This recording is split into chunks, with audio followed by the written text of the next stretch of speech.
So welcome to another video from theplayersaid.com. My name's Alexander. And I'm Grant. And today is our March monthly debrief. I'm suffering from claustrophobia right now. Yes. I'm surrounded by stacks of games. What you are experiencing right now is peak cinematography. We are surrounded by mountains of boxes. Literally.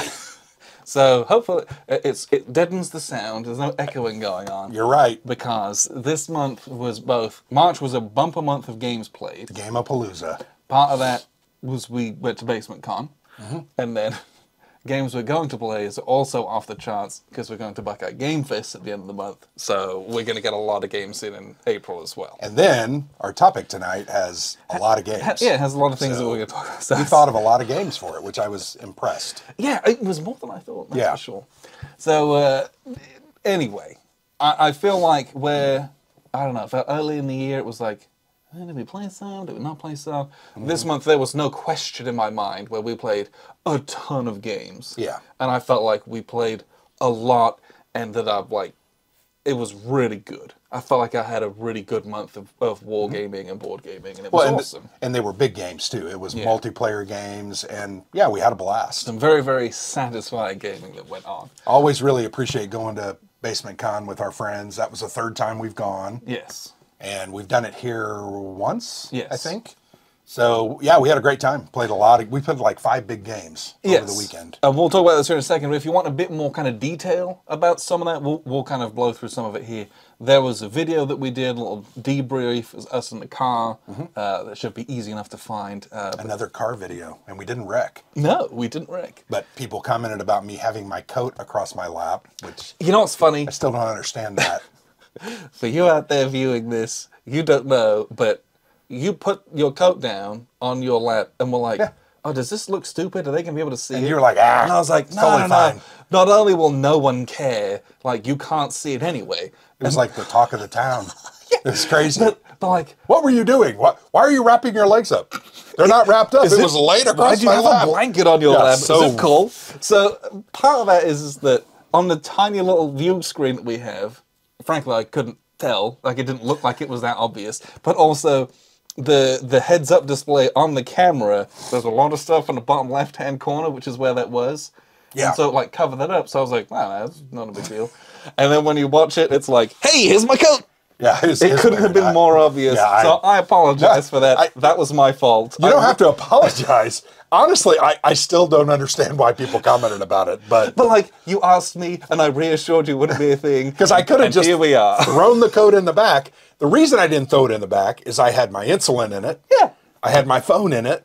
And I wanted to have those things close to me. Yes. Yes. And I was hot. The sun was warming up, and although it was like 35, but... Yeah, it was hot in the car. Anyway, if you think it's weird, go ahead and comment about it. That's fine. Just let's please move on. I mean, it's about gaming. Unfortunately, now you said that they'll never move on. I know, but it's like, wow. Every video for the rest of our lives. I'm going to wear a coat on my legs. Nice coat on your lap, yeah, dude. It's so weird. So weird. Sorry.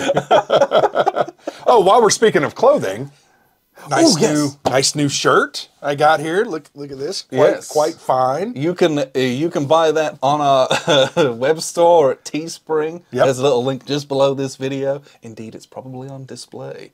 It was on some of the ones that I had recently checked. But it's a leopard spot logo. Yes. This is like a special. I spent good time making like 10 minutes, right? Maybe 20. Yeah, it was probably about 20. So what we need to do, though, is find a cool leopard print t-shirt, and then put our normal logo on it. Now, that would be dope. Those will be the executive ones, because that's hard to find to sell at mass. Yeah, these are special edition. But yeah, so, you can go on and buy those as a joke, but also for fun if you really like them. My wife Paisley told me I look rather chic. Does she want one? No. When I ordered them, Kelly was like, get me one. No, she doesn't So want she one. wears it. She has a Twister sweatshirt. That's all she needs. Okay. I also have one of those. Yeah. So, let's... gaming. Gaming. Because... Back to gaming. I feel like we're a sneeze away from being buried in an avalanche of games. I'm actually very scared right now. Let's get some of this out of the way. Yeah. So let's go first game of the month. First game of the month, it was like March 1st or something. that was the other thing. We got to a lot of games because there was a lot of Fridays in March. Yeah, there's five Fridays, yeah. It's a 5-week month. So first one we played, Downfall of the Third Reich from Do It Games, which is a Spanish company, I believe. I believe it's a Spanish publisher. This is, I think it was their first war game, but I'm not sure. And they released it with its sister game, Downfall of Empires? Yep, which is World War I. This is World War II. So this is a grand strategic European theater and Mediterranean World War II. And it's 2-player. You can play it 3 if you split up the Western Allies and the Soviets. To be honest, I know we struggled a bit with it from a strategic standpoint, meaning how the hell do I do what I need to do, and why isn't this not working the way I want it to work? Very difficult for the Germans in this one. I actually thought it had some neat things in it. I enjoyed the technology tile part. I enjoyed what I was trying to do. I just didn't understand why it didn't give me better benefit when I got it done, because it was so damn hard to do. Like, I took Alexandria and I pulled off Operation Sea Lion and controlled London. And you didn't surrender. No, and I won the game. Yeah, I was like, what? So, yeah. So, I thought the victory conditions needed some work, in my opinion. This was a tough one. I know you did. I don't think you liked it at all. That's not an unfair statement. Okay. I liked it way more than you did. Yes, that's true. I enjoyed playing this with you, but I would have preferred to play a different game. Sure. Anyway, I thought it was interesting. There is a Downfall of Empires game that I would love to talk Alexander into playing later in the year, just because I've heard the World War I is a little better, although it probably suffers from the same. I've heard it has identical victory conditions. Yeah, it does. But I think it looks more interesting. And it may well be. And so anyway. Like a good World War I game. Downfall of the Third Reich. I wrote a piece on this, kind of my first impression thoughts. I talked about victory conditions needed some work, and I talked about a couple of the other things. But I'd give this like a 6. And it plays in a couple hours. It was, you play it in an afternoon. I think it was like 3.5 hours. I think about 3 hours is what it's going to take. And it's an area move.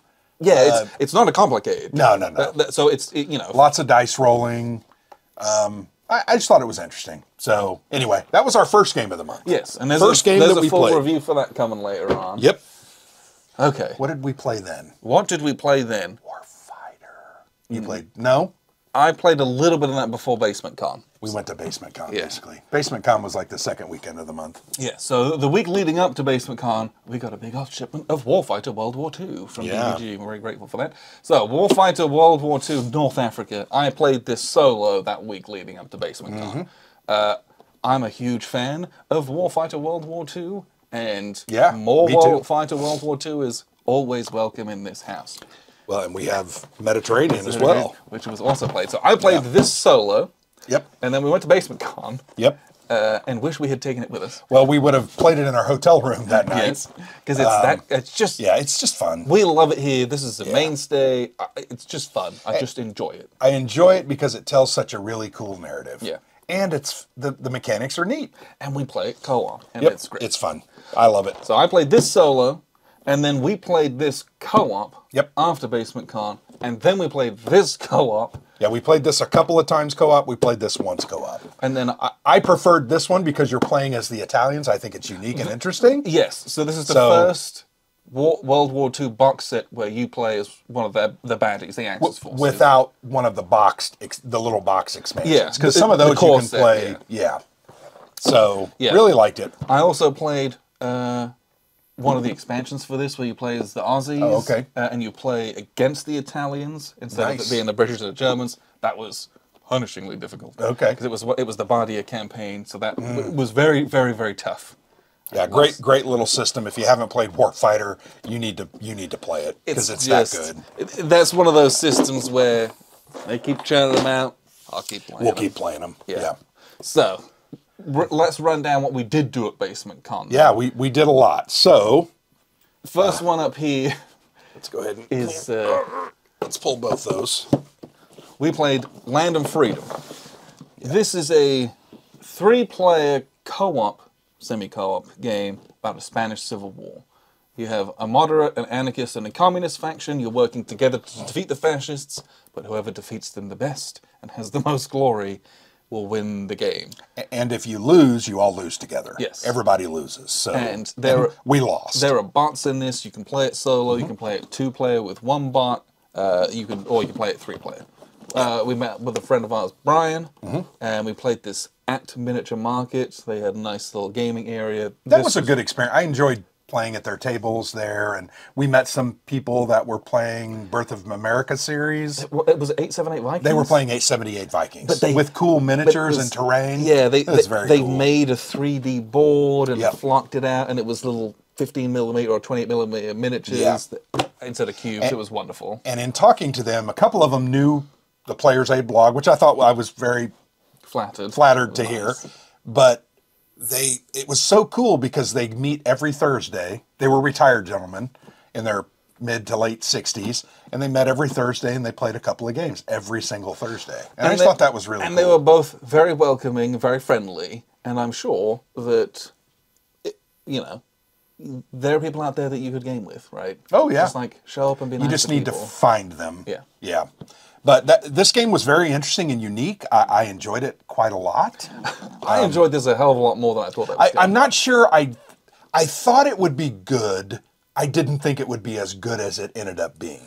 I just didn't know what to expect from it at all. And I did an interview with him. It was just really good. Yeah, it was very good. The rules were really easy to learn. Yep. And the gameplay was really fun. It's that dynamic of really trying to work together.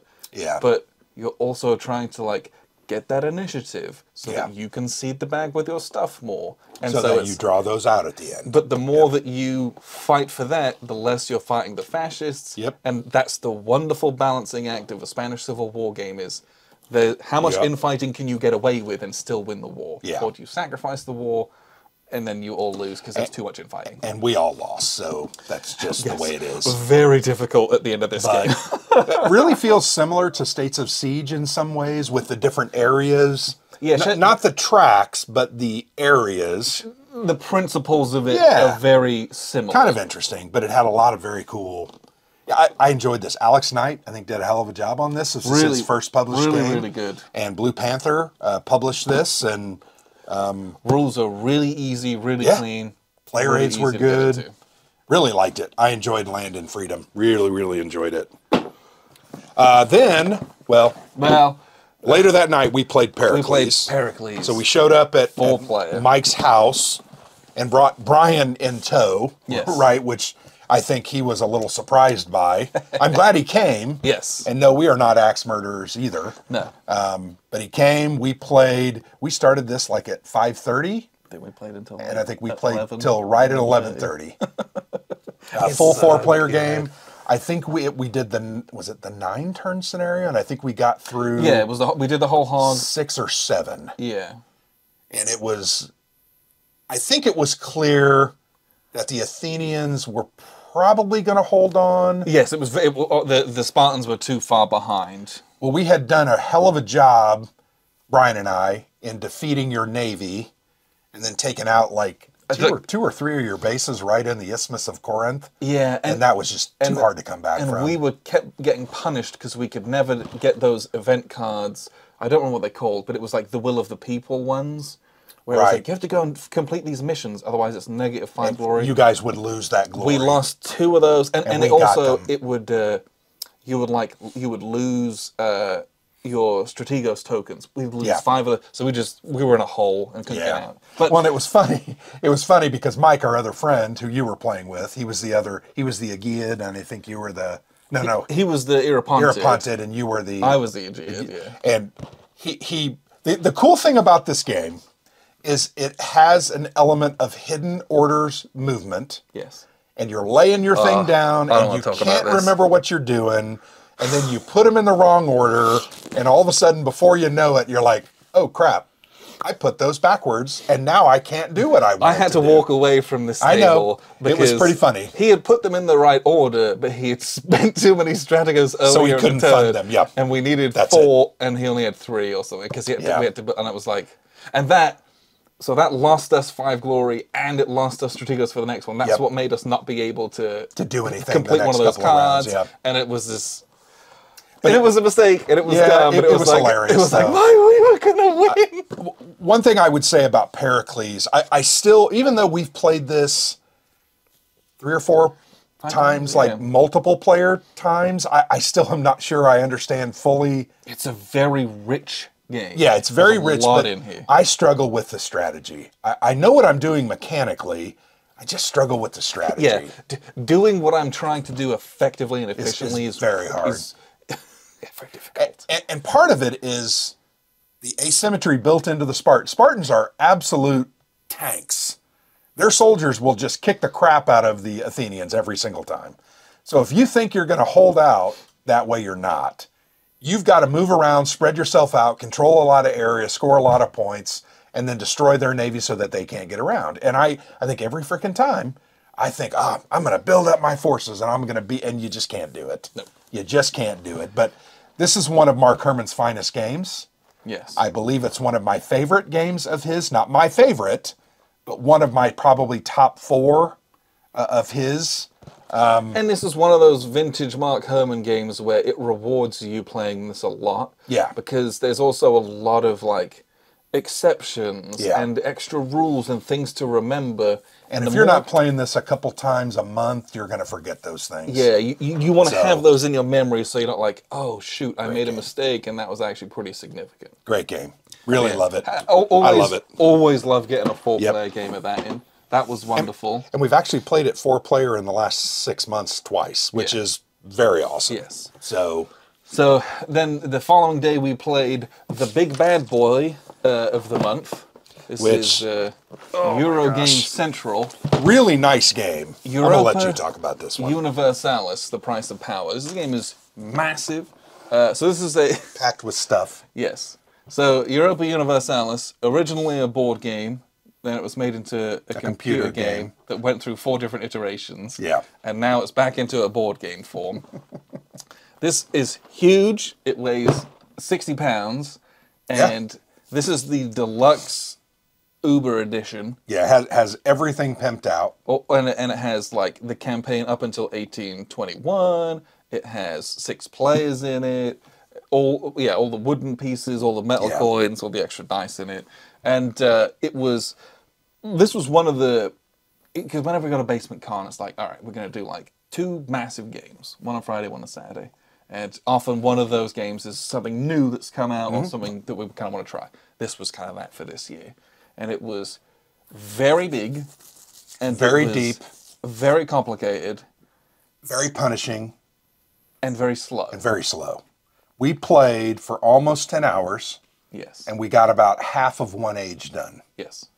So literally, And that was with 6 players. that was with 6 players. So to play a full 3-era game would have taken us and this 3 version or 4 has- days. This version has 4. 4.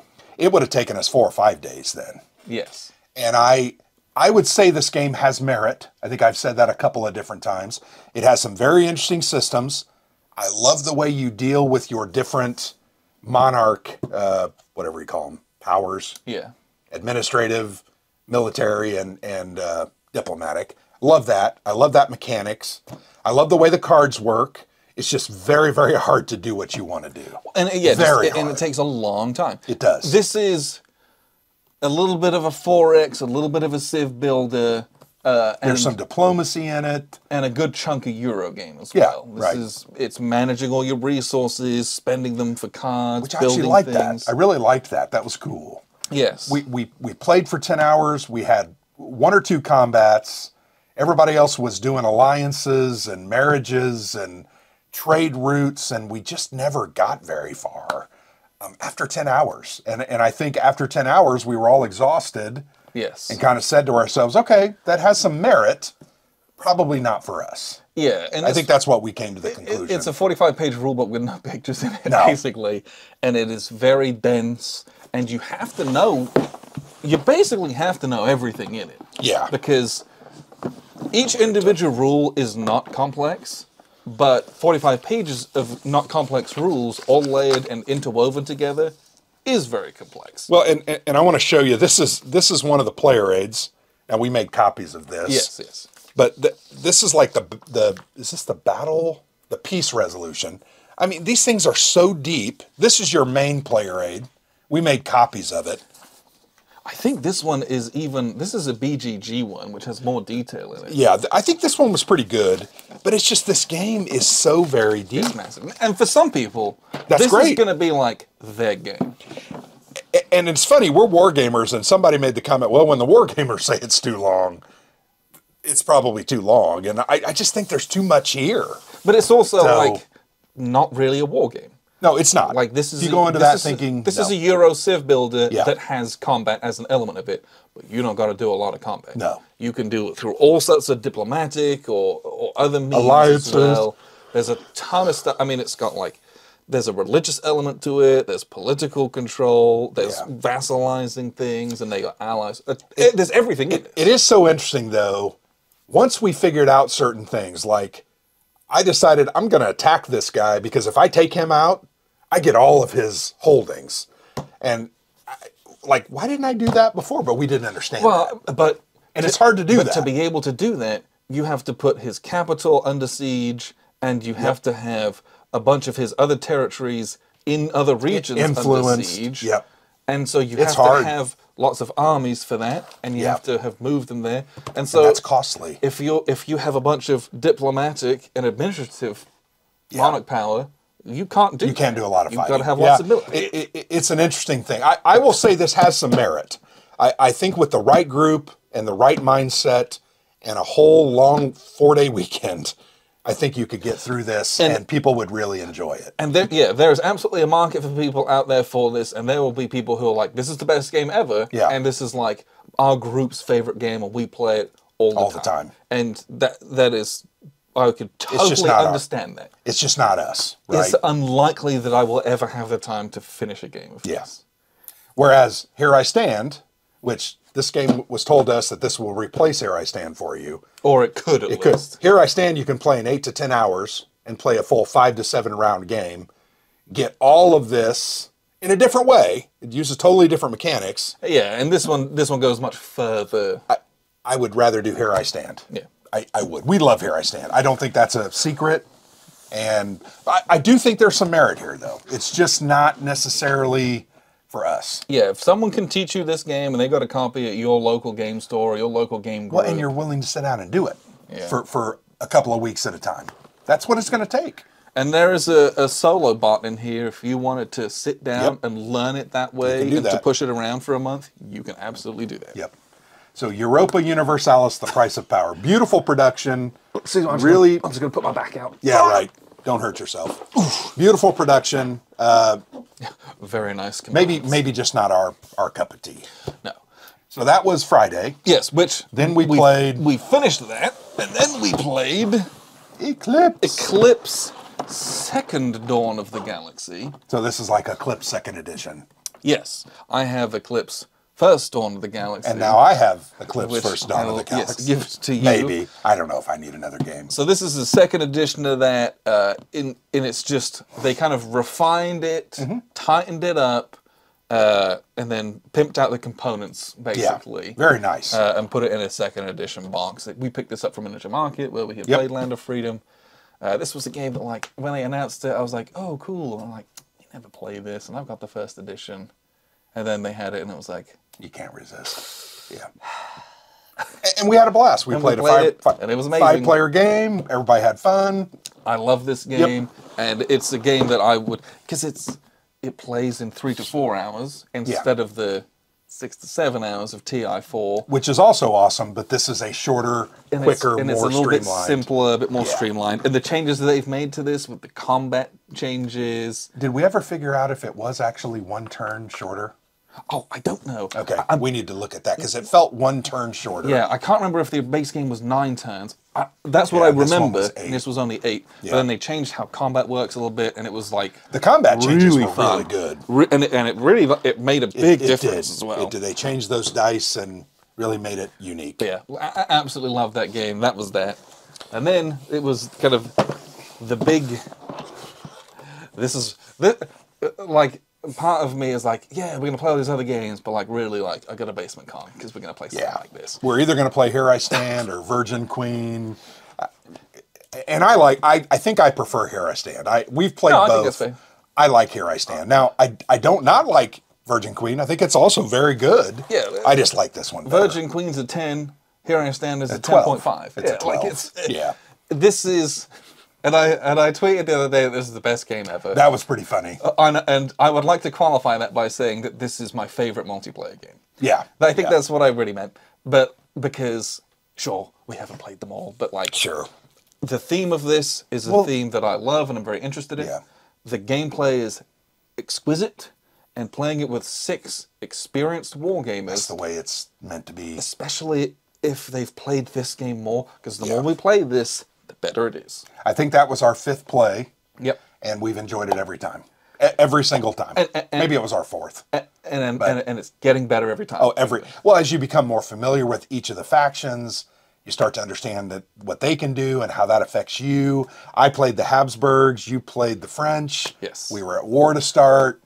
Very interesting. We're always at war. We're always fighting. But we had a good time. It was a great time. It was wonderful. It was everything I wanted to be and more. And I just love this game. Yep. Well, the English won. Yep. They won at the end of turn 5 by playing the Copernicus card. Yes. Which gave them, was it like 3 VP that they got? 2. It was 2. 2. I was at like 23 as the Habsburgs. They were at like 24. He played that card on the very last turn. It gave him 2 or 3, pushed him over 25, and he won. I got there because I took a couple of keys at the end. I had some great conquistadors in the New World.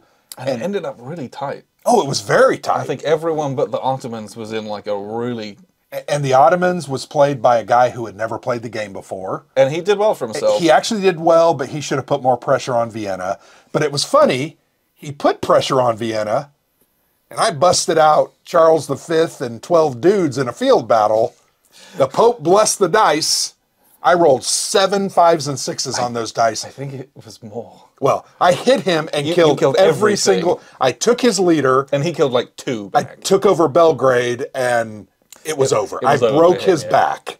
And that was so glorious because it was role-played. The Pope kind of did the sign of the cross and blew on them, and I rolled them. Was incredible. Oh, it was awesome. You got it on video. Yeah, I'll post that as a short video, here at some point. But that's so what this funny. game is about. It's about those moments. We had a couple of those other moments too with France and England coming across the channel and the Pope trying to shoot the moon for a domination crazy. victory. And we almost let him do it. And I had to roll for an interception with my crappy little stack. Yep. And I did it. And stopped him. I defeated him in this really puny little field battle. And if I hadn't, he would have won. Well, and it was so funny because we kept saying to him, like, hey, dude, you're not fighting the Protestants very much. He was like, oh, I'm going to get to that. And he kept attacking keys. And I'm like, what is he freaking? And then I was like, oh, this is what he's doing. He totally sacked the religious war. Hilarious. And the rest of us are like, what the hell's going on? It was crazy. The Protestants are running away with it, and he's just got his little papal army going through northern Italy and southern France. Like, okay. Yeah. I made some mistakes as the Habsburgs, but that was the first time I played them, so next time I would do some things differently. But I had a blast. Always have a blast. Always. This is one of my favorite games of all time as well. Yes. No doubt. Without doubt. And I would rather play this multiplayer than I think almost any other multiplayer game. If I've got 6 players, I'm like, hey, let's play If I've got 6 players and I've got 10 hours, I'm playing Here I Stand. Okay. We talked about Warfighter, which we played. So Basement Com was gone. We've come back and we played a Warfighter. You got some solo games? Yeah, I played 2 solo games, and I'm going to talk about these because we're already running very long. So I played Archie's War, the Battle for Guadalcanal. This is a 2-player game, but it has a solitaire mode. Thought it was pretty interesting. It's a dice fest. You're rolling a bunch of dice, but it's fun. You're defending Henderson Field on Guadalcanal. Very, very fun. And then I'm telling you, this game is absolutely fantastic. Stalingrad Advanced to the Volga from Revolution Games. This one's from Worthington. Both of these are solo games. This is the Battle of Stalingrad.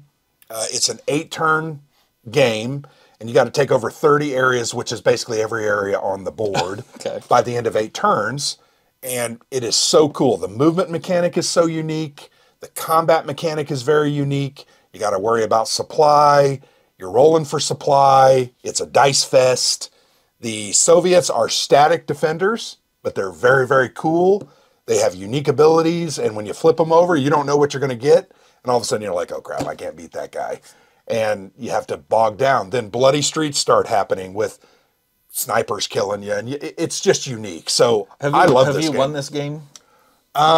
I've played 3 times, and I have not won yet. Okay. I came very close. I had 28, and I had 2 combats to go, and I literally rolled terribly. My only complaint about this game is the differences in units is so razor thin. You might have a 1 or 2 power advantage, then you're each rolling 2d6. When you roll 2d6... 2d6 plus 1 is not. It's so variable. I can roll boxcars, or I could roll snake eyes. And when I'm doing it, I roll a lot of snake eyes. So I feel like I lose battles. If it was a d6, it would be better. But that's my opinion, right? Everybody has an opinion, but I love this game. It's absolutely fantastic. So, Revolution Games, get it. Yes. $40. $40. And I think he's working on more of those. Well, that is volume 1 in the Area Movement Solitaire series. Mike Ranella. I hope he makes 10 of them. Yes. Because they're all fun. Well, I've got a bunch of his 2-player games that I've mostly played solo, because some of them are pretty imbalanced, but like, those are really fun as well. Well, we had the Patton one. I can't remember what it was called. Yeah. Aracourt. Battle of Aracourt. Patton's something. Vanguard? Yes, Patton's Vanguard, the Battle of Aracourt. Yeah. I love that game. It was fantastic. So, anyway. So those are my solo games. You already talked about what you played. I only played Warfighter solo. So this was the only other game that we played in March. The very last day of March. We played on the first day and the last day of the month. Just a couple hours ago. So this is the British Way from GMT. This is the first coin multi-pack. This is a quad pack of 2-player coin games covering kind of the collapse of... The end of Empire. The end of Empire. In the 1950s, late 1940s to the early 1960s. So this has Palestine, Malaya, Cyprus, and Kenya in it. And it's, British government faction against that particular nation's insurgent faction at the time. We played the Palestine game, and it was wonderful. This game is a really good entryway into coin, or if you're a very experienced coin players, these are 90-minute, 2-hour games that you play 2-player that you can bash out. That are really tight, and actually the rules were fantastic. Yes. The player aids were fantastic. The most clarity I've ever seen on player aids with a coin series game were these. So that's a testament. That's a testament to Joe Dewhurst and Steven and their ability to translate their rules to the player. And I think it just works really well. There is a big review for this coming. We're also going to do more on this game as we play more of it. I would love to, over the next, say, 4 to 6 months, play all of them and then do an individual review on each and then do one talking about, okay, this one's our favorite and why. Because they're each unique, they're each different, but they still have the similar or same-ish style of, march and sweep and assault. All the hallmarks of terror and sabotage and, very cool stuff. But and it's beautiful. It's a beautiful game. And we have this as an advanced copy. Yes. So thanks GMT, but we have this because we're going to Buckeye Game Fest at the end of the month, which we can talk about here in a second. But we're going to have this on as to demo and display, kind of in conjunction with our coin teach and play events that we're running there. So we're doing 4 coin events, plus we'll do this kind of throughout the weekend. So if you're there, or if you're come and check it out, because we'll have it and we can show you what Understand, we'll have some other gaming events going on, so we're not going to be doing it all day, but there'll be times where we're sitting there and we may even be playing one. Yes. So, but really great. I love this. Really good package. Lot to look forward to for everyone who's got. And the best thing about these is they're all related, meaning it's a thesis on how the British went about trying to control their empire at the end, right? And there's a campaign system. Yep. And that campaign system has its own it's cards imperial prestige. There's events, but you set your political policy so that you can play this thesis under different stipulations. Yeah. Are you trying to hold on to everything desperately, or are you like, okay, we'll make some light concessions? So the penalties for losing places is less bad, but the rewards for keeping them are negligible as well. Yeah. So there's less movement. Or you play the really strict end of it, where if you win it, you get a lot of points, but if you lose it, you lose a ton of points. And that almost creates a whole new game, right? It really is. The It's campaign a is campaign style something game. else. So that might be something we have to. I don't know how we're going to get around to playing it all. We've got so many games to go, but we're going to give this one a go. And But I loved it. This isn't just a quad pack. It's No, it's also like an 8-hour campaign. Yeah. And that is Awesome. that is majestic. Yep, so The rules style fantastic. is so cool. I loved it. So, wow. That's just what we played in March. Yeah, I'm going to take a drink while you're continuing to You know talk. what? We're gonna have a little drink, and whilst we have a drink, here's a word from our sponsor, Noble Knight Games.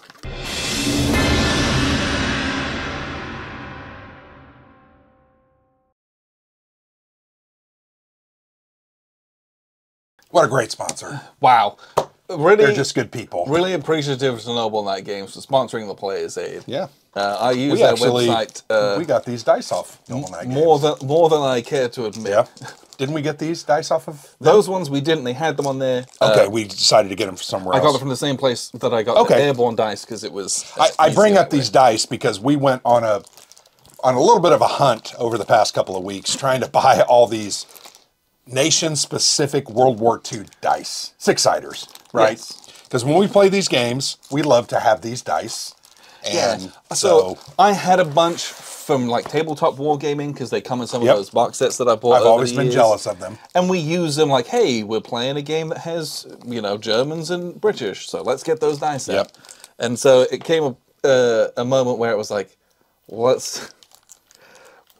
we were playing Warfighter. Yep, Warfighter Mediterranean. And I had the British one, but I didn't have any Italian Yep. ones, and it was like, We got to find some Italian ones. so yeah, it was the odyssey for more dice went on. So let me just go through, and you have a whole thing of them.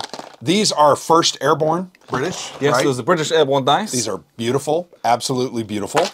These are Screaming Eagle 101st Airborne six-siders. Absolutely gorgeous. Those are great. These are just American White Star olive drab Yeah, those are dice. Allied dice. Allied They use dice. them for- Okay. These are Russian Hammer and Sickle dice. Very cool. These are just straight up German Iron Cross, right? Or Balkenkreuz. Okay. So very cool. Very cool dice. These are probably my favorite. The Anchor and yeah. Globe of the U.S. Marine Corps. I saw very, very cool. You were like, oh, we need to get these, and these, and I saw those and was like, well, we have to. We have to get those too. These are the Imperial Eagle for Those like Italian fascists. Italian. Yeah, very cool. And then these are The Japanese rising sun. Yeah, dice. it's the rising. They're just really cool. Now you have a ton of others. Yeah, because I had a So, bunch of we're more, nuts. but I'll keep them all in here for easy access. So But we fish can you those can out. you give me like 4 British dice? Because I still don't have any straight up roundel. Yes. So don't do it now. But yeah. We've got a video to shoot. But I'm going to start using those on my solo games because I'm tired of rolling. I'm tired of being a pleb and rolling straight, no symbol dice. There's nothing like replacing dice in games with nice so dice. good. So now I feel like I've got a good mixture of them. Yeah, And speaking of dice, we're going to talk about the topic. Oh, we're still talking about what we're going to Yes. play. Sorry. We'll We get- should have done that. That was bad timing. we'll my get to fault. dice later on. But yeah, Or no dice, however it may be. I'm a dice nut anyway. I love dice. And Custom dice are awesome. that was really fun to like kind of forage all of those. So for reference, because everyone's going to ask, a significant number of those are from Flames of War. No, they are from Warlord Games. Oh, yes, They're yes. from their Bolt Action series, but So I have a question for you. There were German Fallschirmjäger dice. Did you not buy those? no. Why not? Because there's a bunch of... Because those were cool. There's a bunch of German ones. All right. And some of them are a little Did bit... you buy the here? No, I just got those. Okay. That's the only German ones I got. All right. But there's... because We could have spent another 50 Yeah. bucks. Easy. Well, it's Stupid. one of those things where there's like, here's the one Allied dice, but here's the 15 different German dice. Well, as sure, You're yeah. like, all right, guys, we get it. We know who you really are. Yeah. So most of those are the Warlord dice ones. And Okay. Those are engraved and they're embossed real nice. The Screaming Eagles ones, those are from Battlefront. Those are from Flames of War. Okay. Those are just printed on. And they're much glossier dice. Are they? Yes. They look really good. Yeah, I feel like these are a bit more matte, right? The dice itself. Yeah, whereas this yeah, is yeah. A bit shiny. So I'm just going to show you. Those I think you can see that, and that is the 6. And yes, There's the 1, so that is the 6. as it should be. As it should if be. you have symbols on a dice, Throw you them put it away. on the 1 space. Well, those are getting the hammer and the microwave. These are on the 1 Well, spaces, the Italian ones. the but Italian maybe that's ones. appropriate. I'm not really sure. But yeah, so it's hard to find those kinds of dice, but they are available in the tabletop miniatures realm. That's where you're going to get them from. Yeah. And you get a pack of like 20. So you're going to put them into all your other games. But so we split them up and pretty excited. I'm going to use the crap out of them. I really am. Yes. I love custom dice. And those 101st Airborne dice. Yeah. I've had those in my cart for a lot. 2 years. Really? Okay. Because and it's been like, I could never justify pulling the trigger on my own. And then when it was like, oh, we should get some dice. I'm like, so how much were 20 of those?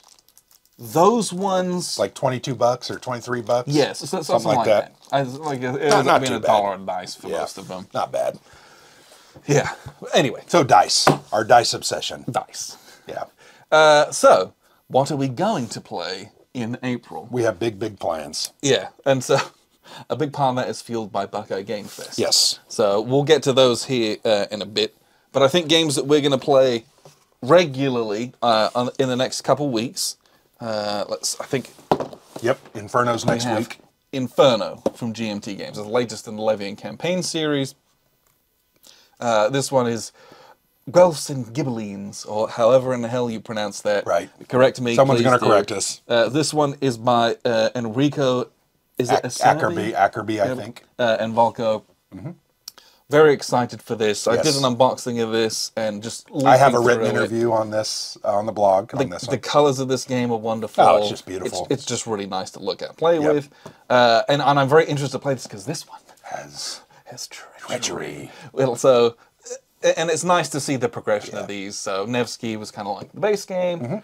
Almoravid had that kind of Taifa politics, which was really cool. neat. This one has treachery and rebellion. Yeah, I'm looking and forward to it. And those are cards that go into your command deck. Oh, okay. And you get treachery out of those. Nice. And it's like some of your lords and things, I think, defect. Defect. And it's like, oh, not good. Is there a roll or something? I don't know because I haven't read the rules, but Can I roll my Guelph and Ghibelline dice?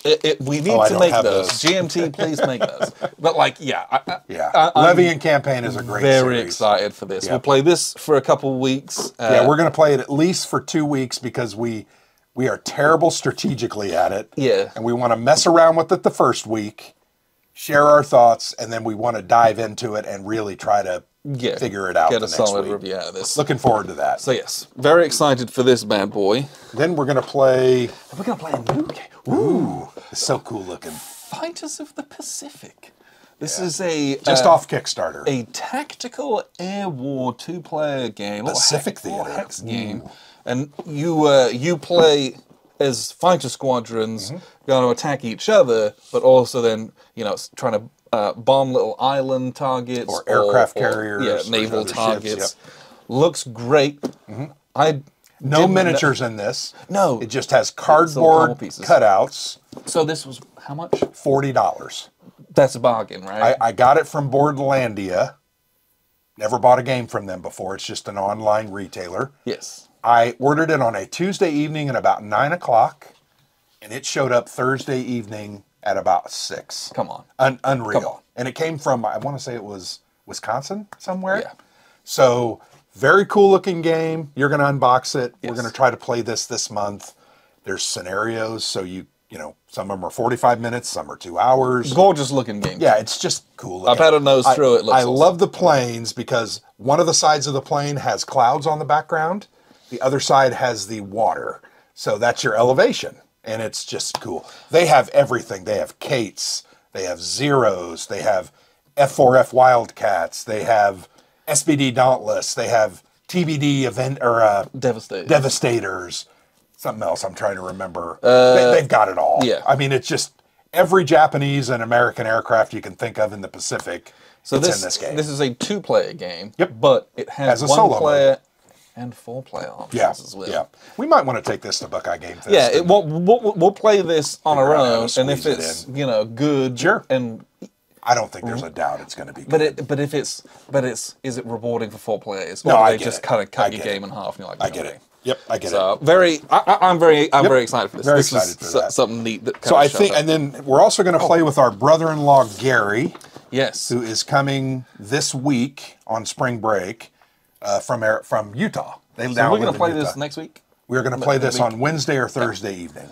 So corrupt bargain. And we said we were going to play this about 4 different times. This has been on the docket a few times, and it's fallen through every time. And it's not because we don't want to play it. It's just things have not worked out. Yeah. Yes. I'm looking forward to this game. So yeah, we've got solid plans to play this. I'm very interested to play this. This is the 1824 presidential election. Yes.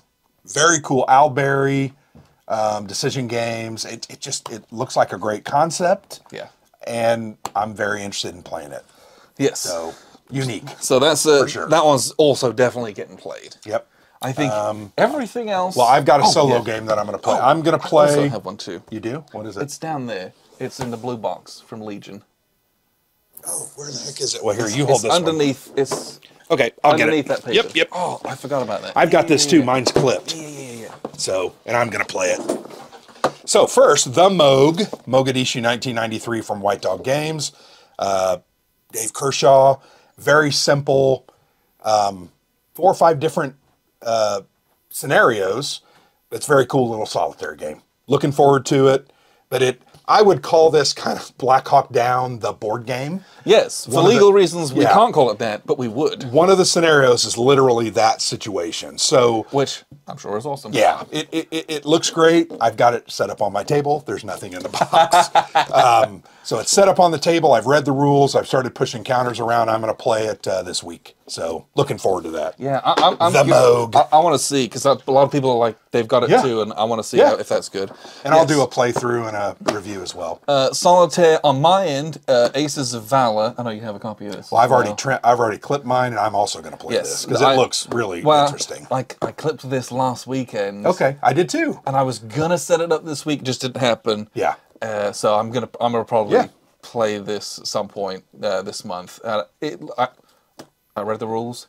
They're pretty simple. Pretty simple, It's really easy to kind of jump into. And it's one of those chart flipping, somewhat. Yes and no. Yeah. It's not as bad. Yep. From a chart flipping standpoint as the Greg Smith games. Mm-hmm. The combat resolution's really interesting. It is very interesting. It's this whole initiative thing that you're going on. It's a lot of dice rolling, but it looks really cool, and it's this aggregate over the course of this campaign of what you're going to do. This is the back of the box, which, yes, is upside down. Well, the thing it's so annoying. You annoy me so much with that. But the cool thing about this is you can play as the Germans. Yes. You can play as any one of the Entente powers, the British, the French, the Americans. Is that all they have? I thought they had one. Okay. No. But it's just cool that you can play, and there's tons of different planes and different pilots of the planes are pretty much the same. There's 2 or 3 different types, but the pilots are different. Well, because there's 2 different types of fighters, I think. Well, there's tiers of fighters, and within those tiers, there's multiple types. Got it. And so, as you have you start. And there's bombers. Yes, although you do don't bombing missions. You don't really control those. Oh, really? Okay. You're there to, but protect them. You start off with tier 1 planes, of which there's a couple of choices, and as the campaign goes on, and you get experience. You can spend your mission points to upgrade those to tier 2 ones, of which there's a few different choices. Right. So you can, by the end of the campaign, you're going to have a really eclectic mix of some really good planes. And sure. I just looks interesting. Yeah, the campaign aspect of this is what looks really fun. And I think each of the pilots kind of have some different skill areas. Like one's better at some things, and I just think that's they got all sorts of different values. Looks good. I spent time clipping it. It looks very fun, and I'm very excited. Yeah, and people say it's good. I've heard good things about it. So I think that's everything that we're gonna do outside of Buckeye Game Fest. So we're about an hour into this. We need to kind of get going. So here's what we're going to play at Buckeye Game Fest, or try to play at Buckeye Game Fest. Yes, and some of it's a bit. Let's just bring the coin out, right? Oh, well, sure. Go ahead and do that one first, because we're going to do that on Tuesday evening. We'll go in some and Wednesday chronology. Yeah. So we had decided, because we're getting there pretty early. We're We're going to be there about 6 o'clock on Tuesday. We're going to set up unconditional surrender, and I'm going to teach you unconditional surrender, and we're going to play all night Tuesday and all day Wednesday. We'll probably get 10 or 12, maybe 15 If we've got turns Thursday morning, we're going to play Thursday morning too. Yep. This is one of my favorite games of all time. Because it has everything. Right? Yeah, this is a two-player. You could play a 3-player. This is a 2-player European theater grand strategic game. Well, Hex Encounter, but Salvasta has made this stacking limit as 1. Yep. The CRT is real slick. It's for absolutely everything. All on one CRT. There's a bunch of modifiers, but it has like a political phase. It has diplomacy. It has all this stuff in 1939. And then when the war starts kicking off, the diplomacy kind of is all out the window, and you start getting into all-out war. And it is... I cannot express to you how good this is. Yeah, I'm really excited about it. We actually played... Was it Case Blue? Case Blue. The Case Blue scenario. C3I. So I'm familiar, and I felt like that was a very unique and interesting system. Yes. Now, I know this is the whole so thing. much better than that. Yeah, but I'm looking forward to it, and we're going to play... I think will do as much how as many we turns can. is it, like 40? Well, it can... I don't know. It can go up to like 1946, I think, if the war doesn't get finished well enough. Right. Yeah. I am obsessed with this game. Yeah, and I can't wait to teach you and for us to sit down and just kind of play. Yep, we're just going to set it up and play as much as we can. This is on P500, so Yep. get it whilst you can. Very cool looking game. So we're definitely doing that. Yep, then we're doing Nations and... Yeah, so Thursday night, we're doing Nations and Cannons. This is not a war game. This is an RPG. So Nations Based on 5th edition Dungeons and Dragons, right? Nations and Cannons is effectively an American Revolutionary War era mod for 5th edition. Yeah. And I'm going to DM this. We got 4 players. We're going to do an invitational this year so that it's... And if it goes well, people like it, and I'm a bit more familiar with it, maybe we'll make it open it up a bit more and have some more players in it. But I am very excited for this. We bought this at Gen Con last year, and I have bought a cool map for it reading as this, well. and we will use that map. Yep. And we bought some very cool dice. Which you better bring. I've got. You need to remind me, but I'll bring them. I will. That's your dice. You got to roll. Yep, I'll bring them. And I have a misfire deck that we can use if you want. So don't roll ones. Because I read through that deck, not good. Not good. Not good. So I've been preparing a one-shot for that. I'm really excited. Yeah. I think it's going to be fun. I think that's going to be awesome. And the people we're playing with... It's going to be fun. I think it's going to be a really fun role plays. Yeah. So if that goes well, we'll maybe next year do like an event. Yeah, I might do. Yep. Okay. Then we're going to do some coin series teach and plays. Maybe we can do these together. I'm going to teach Cuba Libre once probably, and Andy and Abyss once probably, and you might blah, blah, blah. I've already had some requests for Andy and Abyss. Okay, so we might be doing more Andy and Abyss. Yeah, we have 2 copies of both of these, so it might be a double Cuba Libre slot, or it might be one of each, or it might be double, But I think we're doing it, is it Friday morning? Friday morning. And then Saturday the other one is Saturday afternoon, yes, I think. Looking forward to that. It was a great success last year. We did really Liberty enjoyable. or Death, Cuba Libre, and then because I don't know what happened. The Cuba Libre ended real early. And you did Fire in the Lake, which also ended. You did 2 games before we finished 1. Yes. I taught my players better. They knew how to play more. Yes. So anyway, just FYI. But yeah, Andy and Abyss, Cuba Libre, very excited about these. I love coin. Look at that one. It's the right way around. Oh my goodness, it is. Don't worry, this one's not. Well, yeah, it's just so crazy. Anyway, looking forward to that. I love coin. It was a wonderful event last year. Yep. I think a lot of people, put this right like it was almost all new people or nascent players. Had a blast. And we had a blast. And it did exactly what I wanted to, where I think it Yep. Go excited ahead and grab some Court. people. We'll do these together. Yes. I think these are other games that we're going to try to play. Yes. Time of Crisis and Quartermaster General World War II.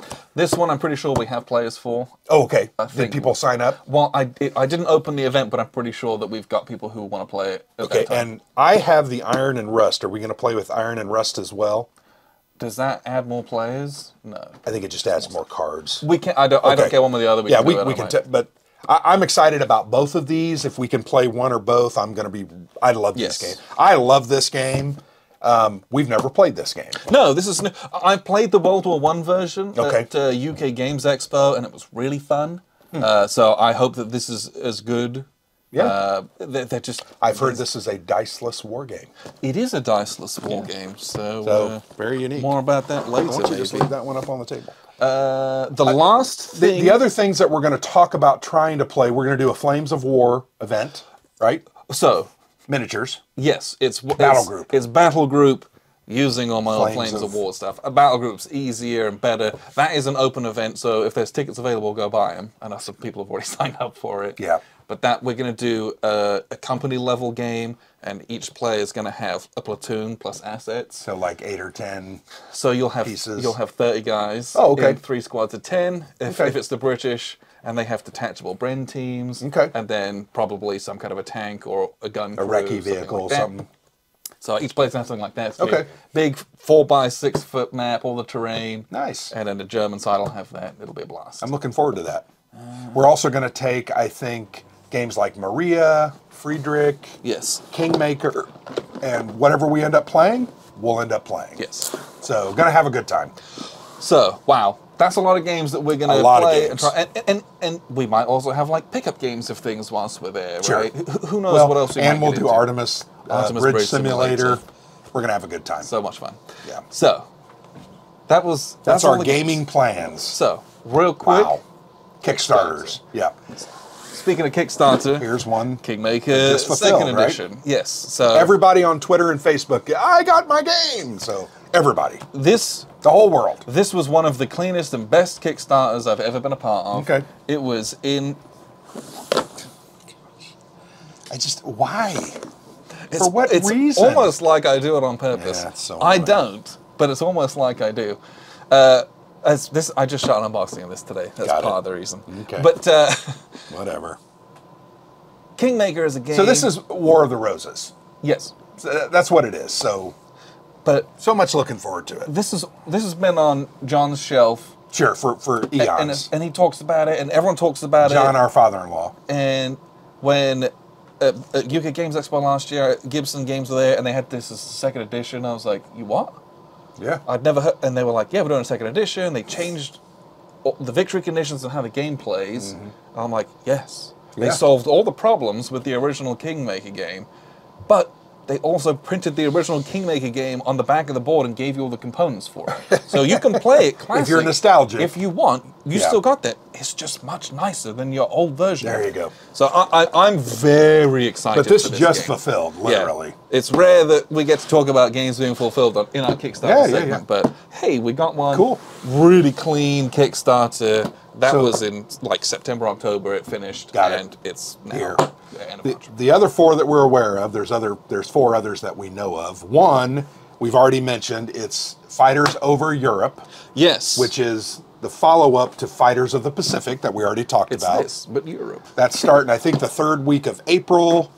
I'm definitely going to back it. Yeah. I mean, there's no doubt that I will. So that's one. The second one is 2040, an American Insurrection from Compass Games. That's a game that's been in design and development for about 3 years. It was originally called an American Abyss, like Andean Abyss, but an American Abyss. Okay. They've changed the name for obvious reasons, but it just looks really cool. It's a what if 2040 American Civil War. Okay, I wasn't sure what the factions were. It's the left versus the right. I mean, it's government versus anti-government. It's pretty interesting. It focuses a lot on social media, on news. There's a news cycle that really affects how things work.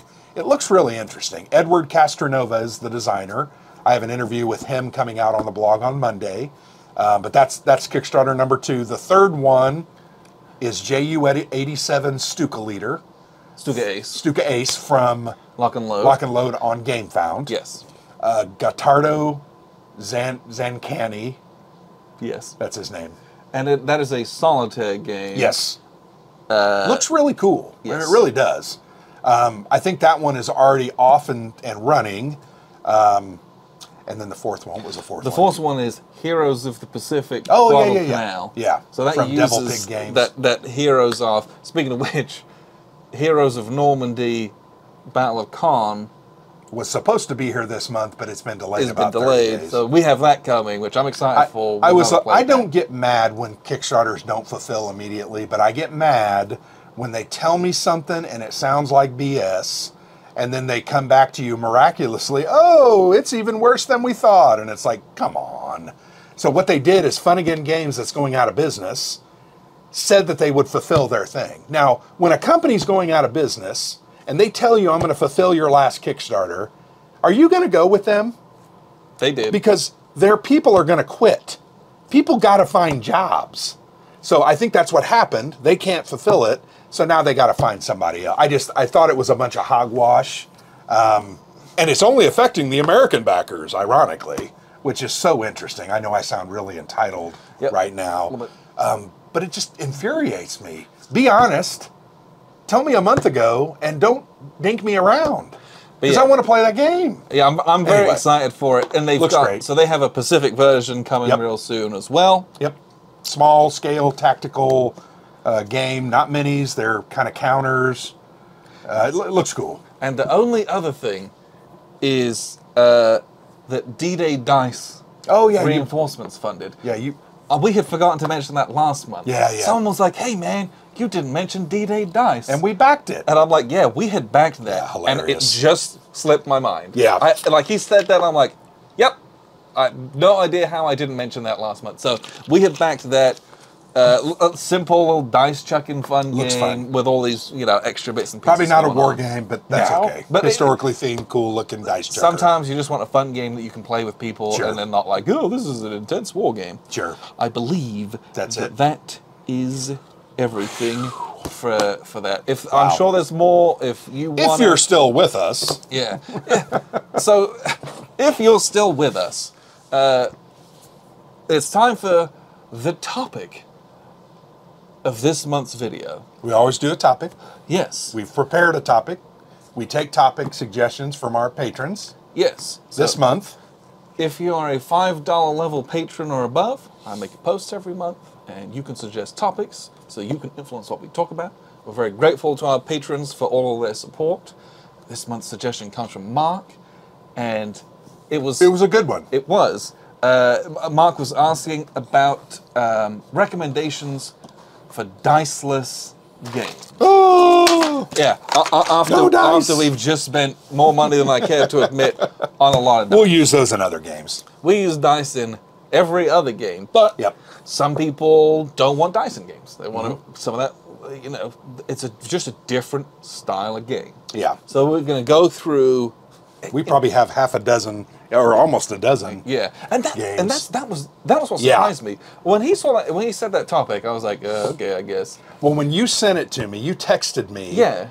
And I immediately thought of like 6, and I sent them back to you. I'm like, this one, this one, this one, this one, this one, and I was like, dang. Because I sent it. I was like, you were like, oh, what about that topic? Yeah. And I was like, I can think of one. And then what was the one you said? I think I said Winter Thunder. Okay. And then from Tiny Battle Publishing, Brian and then you came back with this big old long list immediately. I had by like the way. 6 right off the top of my head. I was like, he was like, bam, here's all these. Yeah. And then I went on Board Game Geek, and I typed in like Diceless War Games, and a whole bunch of others came up. And it was like, which these are. Yeah, we have those. Yeah, we've had those, we've played those, we love those.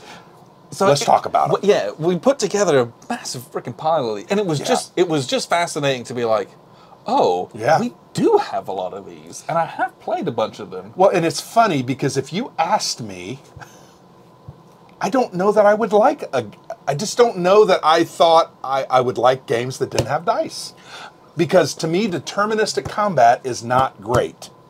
I've had problems with that in the past. We've played some games where I'm like, okay, that's not fun. Well, in some games, deterministic combat can be not good. Yes. But deterministic combat is easy to make very workable. Because, you eliminate the random dice rolls and all of that, but you add in randomness to, like, everyone commits a card to it, or the units have some hidden units in it, so you Sure. can never be quite sure. You add that fog of war in a different way that isn't fog of war from a random dice roll, and you never know what's going to happen. Right. So it's very rare where it's like chess, where here's my stack, and I know exactly what this is, and this Sure. will always do this. Yeah. Not a lot of games do that. Nope. Most games have some element Of hidden. in addition to Yeah. my stacks of units. Yeah. So- a lot of times it will be cards, right? Yes. Cards that I know one we forgot. That was the first one right out of my mouth. What was it? Combat Commander. Oh, it's right there. Yeah. Right. So, Just so right keep there. keep It's right talking. there. So Keep talking. yeah, I mean, one of Grant's it's right there. There it One is, of Grant's right there. very favorite games. We'll start right here. This is like quintessential no dice. Oh yeah, my other favorite game is also Diceless, which I didn't get off the shelf. We'd even talked about that too. Yeah. So Combat Commander. It's amazing. It's a little CDG. You play with your cards, but anytime you're called to make a you don't dice have your roll, cards open. That's hilarious. never used Yeah, we play mine. Yeah. Whenever we use this, we play mine. you pull cards from the deck, and they have dice printed on the them bottom. in the bottom corner. Yep. And so, sure, So it's every a card. dice roll, Yeah. but it's a closed system. Yep. And that's what, to me, I really like about It's so unique and interesting because, like many games, dice are very swingy. We know that. Yeah. Tonight we played the British way. I rolled a lot of ones and twos. 5, 6, or 7 ones and twos, and I failed. Right. And in a short game, that is crippling. We had 15 turns, but in a game like this, a closed system, if you pull some really good cards in a row, I got an 11, I got a 12, I got a 10. You know, in the back of your mind, you're in for a bad run. The double ones are coming up, and the 1 and the 2, and the 3 and the 1. I mean, and that adds to the tension and the strategy and the understanding, and you want to try to recycle that deck as quick as possible. It's just it's different kind of way to think about resolution and numbers and resources. Your dice roll of resources in this game, as opposed to a random number generator in other ones. Yeah. And that, it's a wonderful way to look at things. And the worst part, the best and the worst part about Combat Commanders, you'll have a hand of 4 to 6 cards, right? And it is never good when you're looking down at your, oh my gosh, I've got the 10, the 9, and the 12 on the 3 cards that I have in my hand. That means my deck has crap in it. That means that's not there. But that's cool. That's part of the system. Yeah. I think this is a very cool use of dice on cards. These are multi-use cards too. They do events. They do, I mean, it's just all types of things. Sniper attacks. Just a really well-made diceless war game. This is like one of the quintessential examples to me of a diceless war game. Yes. It's both a war game and it's diceless, but it kind of has dice in it, but Yeah. it really doesn't.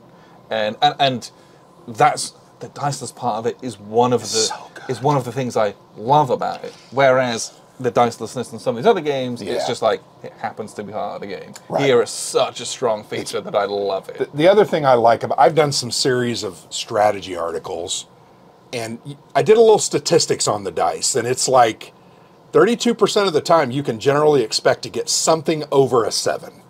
And when you think that way, you're like, okay, I can take this risk because I think I'm going to be okay. Whereas if it's only 10%, you're like, okay, I'm not going to do that. And then I've had some bad cards in a row. I know there's going to be good hand ones. of bad dice that I can see. Then I know that 33% is now maybe a 50%, yeah, or whatever. Right? Yeah. Very cool. This is a really, Chad Jensen is a genius. The late Chad Jensen.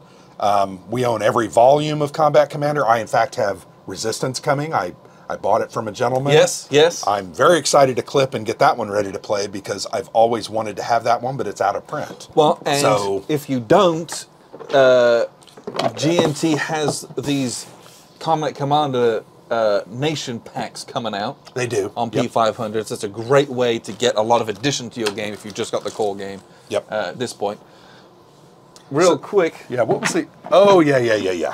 Fields of Fire. We talked a lot about that. These are the two games we talked about. And then I think totally immediately forgot to both get off of the shelf. us, hilarious. So Fields of Fire is a solitaire-only game, and everything is diceless in this. Absolutely everything is done off of the action deck. Yeah. And it has, like, this number scale on the side, which has hits and casualties. Whee! Yeah, there's nothing in it, though. This is I know. an empty box.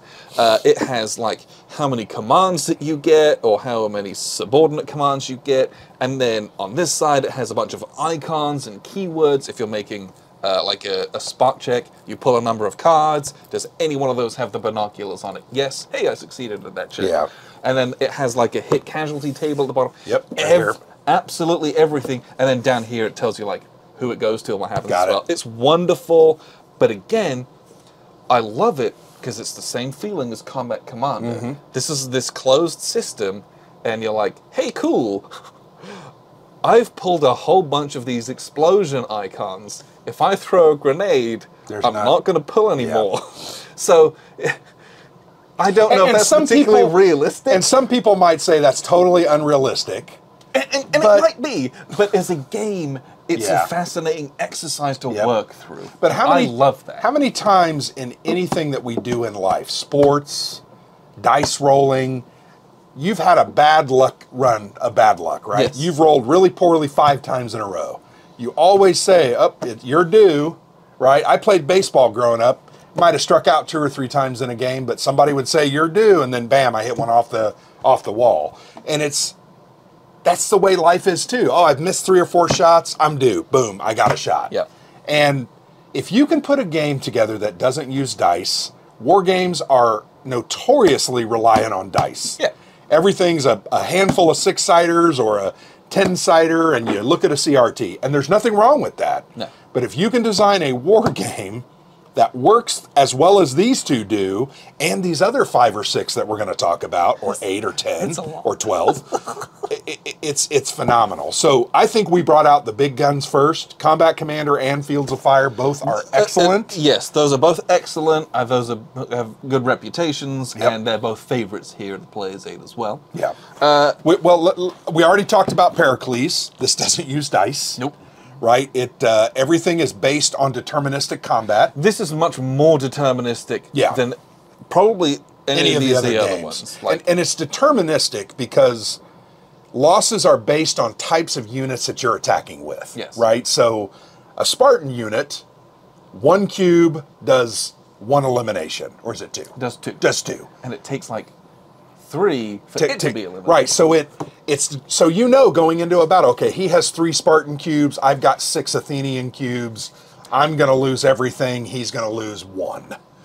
Or 2, you know. And that's okay. You commit Strategos tokens to it, and to you make flip it a battle card. So you get some options. So you get that randomness to it, but there is some committing those Strategos tokens is not random. Well, and it's entirely strategic. And you also don't have an inexhaustible amount of those Strategos tokens. No, it's like, hey, it's the big battle, I got to commit to it. But then by the way, my cube for me, organizer. Cube for me, by the way, as a tangent, make these custom organizer sets. Yeah. And the only problem with this one is it's about 2 millimeters too high. Which, for most people, it's not a big deal. For me, it is. I've thought about taking the cards out. But they're wonderful little organizers. Pericles, another excellent example of a war game that uses randomization through a card draw and the use of some tokens in a deterministic combat And you can system. control like 80% of combats. Yes. But then there's always that card draw that at the you end, can't which control. you can't control. So, and that's great. Yes.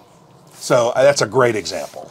Oh, this is a fantastic We're doing all the GMT right now, apparently. Wild Blue Yonder, a very different style of game from all these other ones that we've talked about. Doesn't use dice. This is a very light, typically 2, but you can play more card game. Yeah, you can actually play like 6 or 8 I think 1 set plays up to 8. Okay, so if you have 2 sets, you can do like 16. I think that's it has enough cards. Or it might be 4 and 8 that way. But you can play this. Your little 2-player game. This game is so good. You have your little plane and your little wingman. Yep. And you're going against their plane and their wingman, and it is a dogfight. Yep. And you resolve that dogfight with your massive decks of action cards. Yep. and there's 2 of those. They don't fit in the bags in the box. Oh, okay, This is so full. Yeah, crazy. And you have a hand of like 7 or 8 cards. Yep. And your statistics on your card are going to change that of like how fast you're going and your maneuverability and all this stuff. Oh, nice. You put it upside down. Yeah, you put it upside down. I didn't put the lid on that. Yeah, it was already upside down. I didn't want to change it. Didn't want to make you cry. But this one it's a game where as soon as you get position on someone and you tack them, the hits come in. Yeah. Basically. And so you're vying for position, and then the attack will happen. Yeah. And if you can get that position, that advantage, you're going to do a set number of hits. Yeah. And it's so tense. I love how tense this game is. The way the game works, it's just so cool because you have a hand of cards, I have a hand of cards. I play a maneuver, a spiral. And there are certain cards that you may or may not have in your hand that will counter that move. You play a barrel roll. Oh, okay, and I'm making it up. Yeah. It counters that move. Well, then I have to counter your barrel roll, or you get position on me, or move up, and then you can start lambasting me. And it is so cool to spend 4 or 5 cards each and have a run, but then you start going, well, oh no, I don't have enough cards now. And it's that classic resource game. Like, Yep. you can't draw as many cards as you can play. You can play as many cards as Well, you and want. isn't your card draw based on elevation as well? That's just it. I'm trying to remember. Your altitude can affect your card draws. Okay. Because your altitude will affect your speed based on the quality of your aircraft. Right. There's a number couple of different- factors that go into it. I don't even know why I brought that up, but it's so awesome unique. because you're doing that, and then it's like you're trying to get position, and then bam, I've got my attack card, Yep. and you just unload on someone, Yep. and so then they can counter that. Yep. And it's just wonderful. and there comes a point where you know they don't have cards to counter you, and you just do the kill shot. and it's a 20-minute game. Yeah, and the Down in Flames system, which this is based on, there's been what, half a dozen games that uses More. it. There's a million of Yeah, them. the other one we played that we really enjoyed was the DVG Jet Fighter one.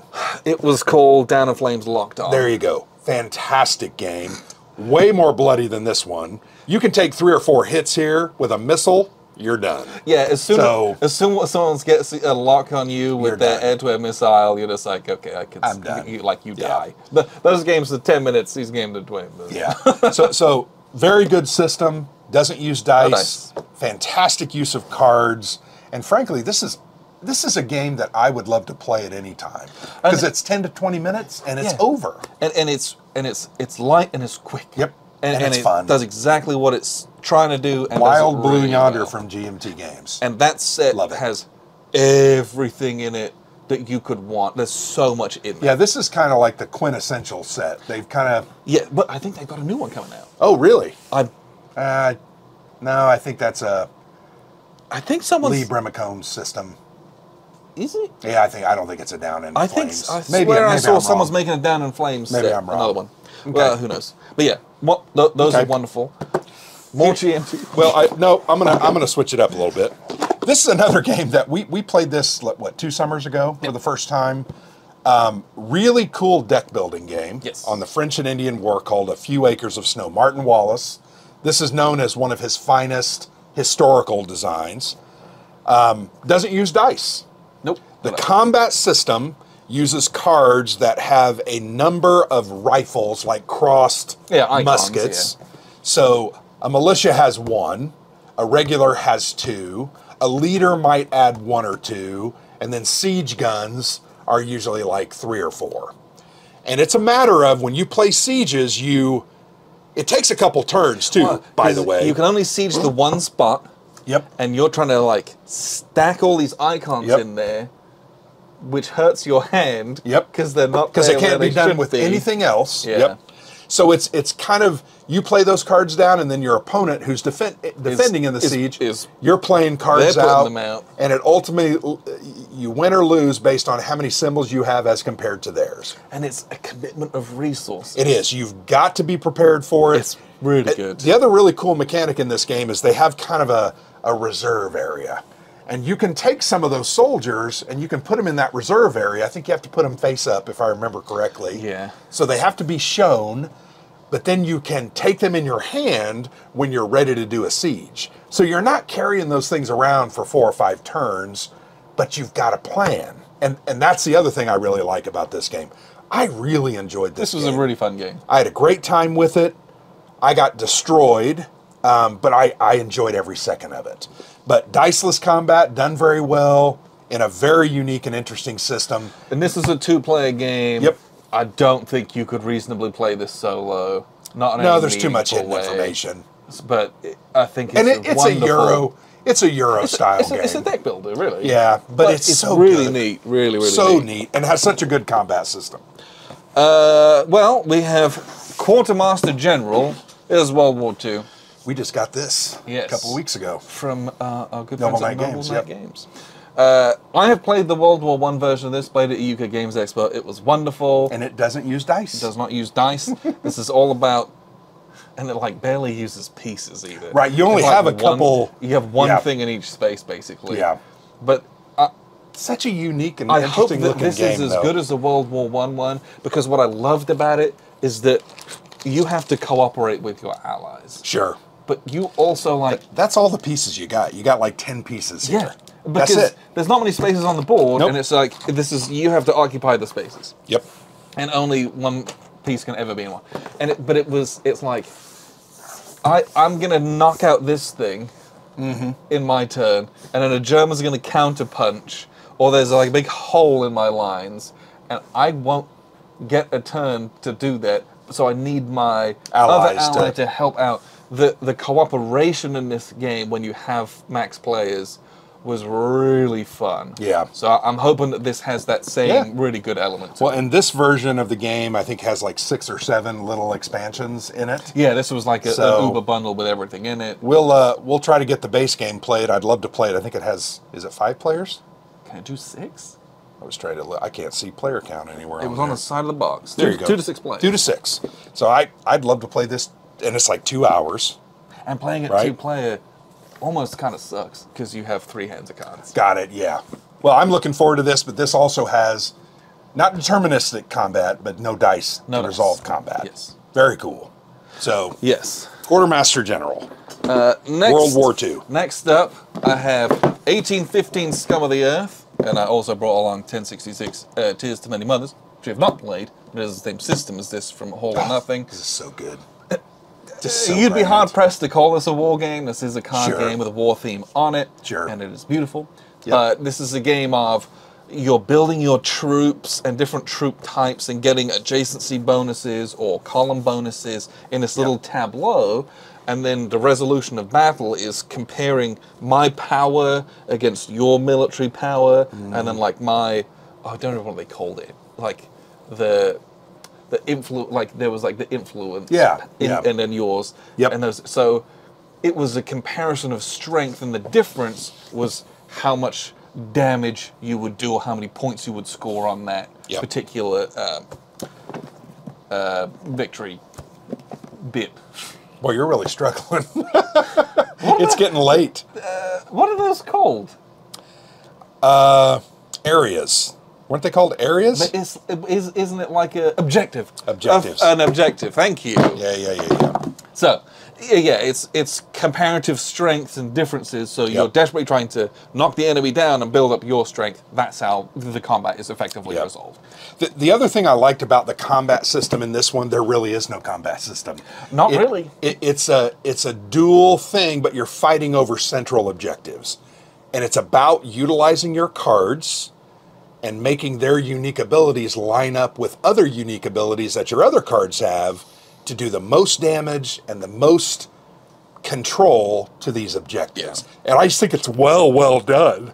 Yeah, and so this uses the same system. We just haven't played this. I'm very excited. And I have Siege of Malta. Yes, which also looks great. Yeah, 1565. Something like that. St. I don't know. Elmo's something. Yes. St. Elmo's Fire. But yeah, those are Great games too, by the way. really enjoyable 2-player games. Yeah, for sure. I actually loved this. I'm going to let you talk about Sekigahara. Sekigahara is great. I loved this game so much when we first played it like 6 years It was ago. a long time ago and since I we played this. really want to play it again. But yeah, no dice in this bad boy. This is one where it's a block war game, but it is not your traditional block war Nope. game. Very unique all around. You have different blocks representing different clans and families and their military units, but you also have a hand of cards, that are suit based. and those symbols correspond to the blocks that you have. Yeah. So I'm going to move a whole army of blocks that looks terrifying, They might be stacked 4 or 5 high. but I might only have cards to power 3 of those Yep. 5, Yep. or 1 of those. But 5, you don't know that. or all of them. Yep. And so that's where this game gets really wonderful, is that there is this element of bluff in it. And there are times where you will need to, because you'll go and take a place, and you'll show some things, and then there's some traitorous stuff in it as well. This is I would consider this kind of a modern classic. I think it's This is a number of editions, and people love it. This is a very damn fine war game. Yes. I love this one, and I'm surprised that we have not played it that much in the last 3 or 4 years. Yeah. We really need to get it back out and play it. 1, we do love this period. Yes. And 2, Matt Calkins is a genius, and it just works so well. We just played Charioteer, uses some of the same mechanics in a non-combat related way, but very unique as well. But I just love this game. Yeah, this was wonderful. This actually might be in my top 10 of all time, I think. If I played it a couple more times, Yeah, we I might need to agree play with it that. again. I It's think been a we do while. need to revisit this. It's been a long One time. of the other things I loved about that one was the supply rules with the rice and it was just so unique. It was great. So interesting. So, my gosh, we've still got tons of We games, do. don't we? So next up, we got Struggle for Europe. This is from Worthington. I love this game. I really do. This is I would say, this Very is an underrated. underrated war game. And it's interesting. We played this like 4 years ago, and this is still in your collection. Yes. You get games gone. I have shifted a lot of games. And This is one that still hangs around. I don't think I will ever Nope, shift. it's fantastic. So this uses the same system as Lincoln, which was a partnership between Worthington and PSC Games. Yep. This one is not nearly as pretty as that, but as a game, it's better. Yes, it is. So this I would is agree. World War II grand strategic European theater. One person plays as the Allies and the Soviets, and the other person plays as the Axis powers. And it's that same, the dual boxes, and everything's connected with tracks, and it's this deterministic combat. Yep. You're gonna move stuff in, and you're gonna play cards face down for air power, and then you're gonna play any like leaders on top of those things. And so the combat, it's that count all my guys up. Yeah, you count the values on your counters, and they're anywhere from 1 to 3, I think is the highest. Tanks are 3s. Yes. And then it's I'm gonna add some secret cards to Yep. that. That's how you determine combat. And it's one of those games where It just works. you works. lose half your guys. Yep. You lose half your and- counters. And that's actually the best freaking part of that design. It's because it's not wonderful. just you lose 3 units worth of counters, You lose you three lose half counters. your guys. So if you have a stack of, say, 3 or 4 tanks at 3s, your combat power is 12. When you lose a combat, you're not going to lose often. You're going to lose 2 of those tanks. Yeah. And that's huge. And you can't make change. Nope. Nope. So it's that I got to have a couple really good, and then a bunch of body bags, which Yep. is grim. But like that's And ultimately, that's what combat is about. it encourages you to do that. And this was just like I enjoyed Lincoln, but I enjoyed this more because it was much more open. Yeah. There were more different tracks of things to do. Lincoln was good, though. I But really this, enjoyed I thought was a Lincoln, big improvement on but that I thought system. this was This one's more open. this was less linear. Yeah, And I felt like Lincoln, you was only a had credit. 2 or 3 ways to go. Yeah. This you have 4 or 5, not a whole lot more. But for a 2-hour game, Yep, it does exactly what it wants to do, and it does it a little bit cleaner. and it doesn't use dice. No, and the back of the box is upside down. Yeah, unreal. So yeah, no dice That's a in this great one. game. But yeah, it's a great game. European theater, World War II Love it. in 2 hours. Worthington did a great job with that one. Another Worthington one. I love this game. This too. It's one's fun. It's fun. this one's a bit more on the lighter side, Yes. even than that. This one I would have played an hour. If that. Victory within 2 hours. We played it in an hour. Yeah, it went really quick. This is a very Napoleon quick. got his revenge that night. This was very, very. I got crushed in this one. Deck of cards, and there's only like 10 card types in it. Yeah. And this is, you got a bunch of guys, I got a bunch of guys, and it's attacking and retreating, playing cards. Yep. And don't you play them back and forth? Oh yeah, it's contested just like Down in Flames. Yeah. Or Wild Blue Yonder. But it's less maneuver Yeah. based. It's more It's like one's a cavalry charge, and then if you have the only counter to that is a musket volley. Yeah, and then if you throw that you down, counter that with another it's musket so volley. well done. So this is It's so interesting. and this one is gorgeous to play with. It is. The little blocks and the cards have wonderful artwork on them. And then it uses cohesion, which is a whole new element to the Yeah, game. But each of your blocks has a number of guys in it. if you ever get rid of that game, I want that, because I think my kids would play that with me, because it was just fun. Well, you can always borrow it to play with. Well, yeah. This is a very easy to learn light game. You could play this with anyone. And it doesn't use dice. No, yeah, it's Very cool. so yeah. If you lose this, it's because you lost. Yeah. We had a great time with that one. Yeah, though. I just and again, it's not going to blow your socks off with it being some No. deep simulation. No. But it's a really fun little light Plays in beer and pretzels an hour. game. Underrated. I think the last one that we've got to talk about. And this is a series of games. Yeah, this is representative of all of I this. have Tarawa, Iwo Jima. You have I've got Saipan, and I've Omaha. got Omaha. I also have Peleliu on the Okay, shelf. so we have all I five haven't of played them that one between but, us. yeah. So this is the D-Day at series from Decision Games. Is this one designed by Joe Yost or John Butterfield? This one is Joe Yost. Okay, so he did a better job though than he did on Iwo Jima. Yeah. Okay, I thought Iwo Jima was hot garbage. As did everyone else. Yeah, it's and just I think so they, disappointing. I think they listened to the feedback because this Yeah. is back to the old The rules. thing is, I spent $90 on that game. Yeah. And I literally wasted my money. Now, Tarawa, unwinnable, but fantastic. Omaha, very good. Yeah, this one, they went back to kind of the original Okay. rules and what it looks like and feels like, and it is deeply punishing. Well, and this also game- very good. This game uses multi-use cards. Yes. So you use them for your combat rolls, your bonsai, your You use it- close-up you use it for combat, everything. right? So this game is played in like 8 phases, and you effectively pull a card for each phase, referencing a different part of the card. And this game uses like these matching these colors, and Fields you of match fire. them to fields of fire. Those are the kind of emplacements that shoot, and they have little dots on the board. They can hit everything in those dots. But you can only be hit one time. Yes. That's the only thing about it that I didn't like, because that's a game, right? It makes it a game, because literally you could just be destroyed.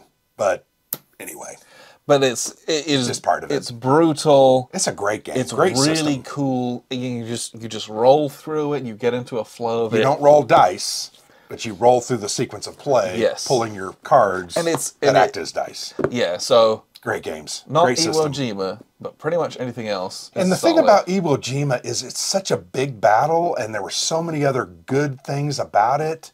It just was a hot mess. Yeah, I think the rulebook was a The nightmare. rule book was apparently. terrible. The setup guide was terrible. There were a lot of errata. I tried to play it. I tried my hardest, and I couldn't get it played. Yeah. Couldn't get it played. I played this. There's a full review of this, and like I think I even played through like a whole turn, so you kind of see what that looks like. But this series has some. Well, and this is a excellent solo titles game. in it. Yeah, So and it's a solo game. and it's solo only. Yeah. This says players 1 to 3. I think you can cooperatively play it. Yes, which is like Which is something we need to do. Sometimes we need to maybe just we set should- these games I up think this would and be good to do. Well, they 'Cause you would. just kind of split up. yeah.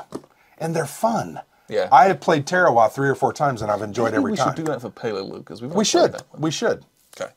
Yeah, absolutely. But yeah, these are excellent solo games. Excellent diceless war games. Diceless. Diceless. So, That's a very wow. rare thing. It really is, but says, not as "Have we talked rare. about 12?" Not as rare as I think we initially thought. Because I remember you sent that text, and I'm like, really? And then I was like, boom, and I listed 6 or 7. And Yeah. there's a ton. And we didn't even talk about There's so many more. Winter Thunder, Which Tiny Battle Publishing which is the does only one I could think of at the time. Battle of the Bulge, and it's designed by Brian Train, and it uses the coolest combat matrix system that uses chits. It is fascinating. So each player picks a chit secretly, you reveal them, and that determines how many losses each side takes. And your It is chits awesome. is your kind of battle plan. It's what strategy. So I'm going to go for like a flanking attack. A flank, and you're going like for a full-on attack. Yep. And so what that looks like on a swirling battle is like attacker takes 1 damage, defender takes 2. Yeah. And so if you both do head-on attacks, both sides take a crap ton of damage. Yeah. If one person says like a withdraw and you do like a cautious attack, Yep. you know, you might take 1, but I might take none. Yeah. And the way that the Matrix works is beautiful. Works well together. But it's secret hidden selection, then you both reveal them, so every little engagement is pretty, you know, got some tension in it. Really neat system. I own that game, and I wish I would have brought it, but I forgot it. And I think the only other one that you can think of? So the only other one that I can think of, and I'm almost 100% positive it is Diceless. I could be wrong. Is the Skies Above the Reich. Okay. I don't think it uses dice. The other ones use 10-siders, right? Like the other one, right? I thought it used 10-sided dice. Well, I'm trying to think because all of the combat resolution is done with cards. Okay. Based on you might be right. Positioning and stuff like that. And that's a solo game from GMT, designed by Jerry White. Yeah. There might be dice in it for other things, but I'm pretty sure the combat is not in the combat. Okay. And that's neat because again, it's kind of like Wild Blue Yonder. It's very different, but in that like you get your positioning, and your reward for that is that you will get a better attack. You flip a card, and you get a better column, and that's how many hits and you do and avoid. Right? That's really neat. So, what Diceless Wargames did we miss that you know about? Tell us about them. Another one we talked about was Upfront. Oh yeah. Doesn't use dice. Nope. It's a card game. We love that game. You used to have a copy. You sold it. Yeah. Our father-in-law has his original 1975 copy. Yeah, I had the like print and play version from Game Crafter or something. Vault, I think. That they did. So that's another one. But if you can think of any other Diceless war games, let us know. Let us know. I think this was a good topic. It really made me think about this unique way to deal with combat, because the reality is. Enemy action Kharkov, isn't that Diceless? Yeah, you use the chits. You use the chits. So the enemy actions, I mean, there's a bunch of these. Do you roll dice in any way, shape, or form? No, you don't. Because it's all the cards. All the chit. So that would be enemy action Ardennes and Kharkov. Yeah, I haven't played Ardennes. I haven't played it. And we played Kharkov. We had some trouble with Kharkov just because it was so dang long. Because you're pulling 7 or 8 chits. Because the Diceless combat makes it long, instead of it just and that's one of the keys, right? Rolling a couple of dice is very quick. Yeah. You roll the dice, you look at the number on the CRT, you know. Those chit things or cards, it can take a while, but that's part of the trade-off. It's a very unique system. I think if someone can design a diceless war game, it tells me a lot about their design prowess, in my opinion. So just a thought. Let us know what Diceless games you like to play and what other ones are out there that we have missed that probably are like plenty super mega obvious, or things that we should look at. Because I liked this topic because it made me think about the games that I have in a different way. Sure. Because it was like, I've got a billion games, and it was like, huh. Well, I do have a bunch that are diceless, and what does that say? Does it say anything? It was very interesting to think about, like, oh yeah, some of my genuine favorite games of all time don't have dice in them. And if you'd asked me that, I don't know if I would have said. Sure. No, I get it. Flashpoint South China Sea doesn't have any dice. I don't think it does. That's determined with cards, and it's more about, it's not combat, but no, but like anyway, there's a ton of games like that. Things like Kemet, no dice in that. That has a very unique system. Right. There are dice in it. They're just used for your pyramids. Yeah. They're not dice. Now you do not roll those. You just flip them as you develop your pyramid. But the card system in that is very, very good. There's a bunch of games out there that don't use dice, and those are always, reading those rules is always interesting, because you're always getting something that's a little bit different, and why, and is it a closed system that I can learn and play with, or is it some other way that I can I think there's always a reason that the designer chooses to go without dice. I mean, there's a specific goal in mind, and I think the games that we've talked about had those goals. They worked very well, and these games are great games. So definitely a medium that can be done again and again and still make a good war game. Absolutely. So hopefully that was both interesting and useful to you. I think this was our longest debrief ever. You know what? If it isn't, it's close to it. Yeah. But we have been in a really good groove of playing lots of games. Yeah. We're going to play a lot more. Yeah. So if you see us at Buckeye Game Fest, Say come hi, and say hi. please. We'll have the British way. Come and look at it. Yep. But appreciate you guys for tuning in. I've been Alexander from thePlayersaid.com. And I'm Grant.